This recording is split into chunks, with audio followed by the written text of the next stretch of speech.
తండ్రి అయిన దేవుడు ఒక్కడే, అందులో ఏమాత్రం సందేహం లేదు. అది యేసుక్రీస్తే చెప్పారు.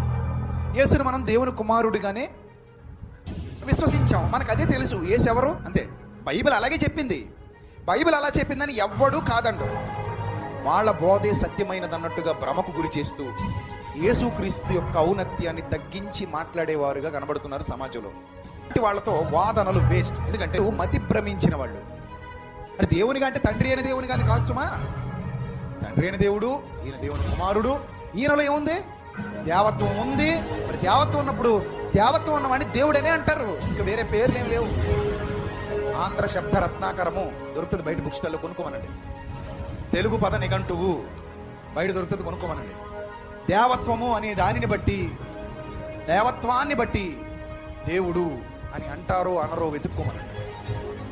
రెండింటికి అవినాభావ సంబంధం ఉందా లేదా చూసుకోమనండి.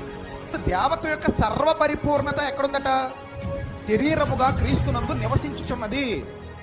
శరీరముగా క్రీస్తునందు నివసించుచున్నది. క్రీస్తునందు నివసించుచున్నది.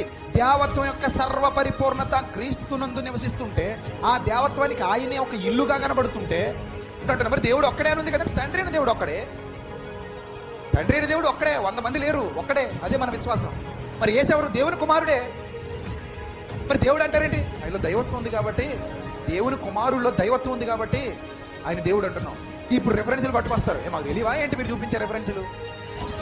ఏదో కొత్తగా బైబిల్లో మరుగున పడిపోయినట్టు వీళ్ళు పాపం ఆ లోతుల్లోనికి తాళ్ళు వేసుకుని నూతుల్లో దిగి ఆ రెఫరెన్సులు నెత్తి మీద పెట్టుకుని మోసుకుంటూ పైకి తెచ్చినట్టు ఈ రెఫరెన్స్ చూసారా?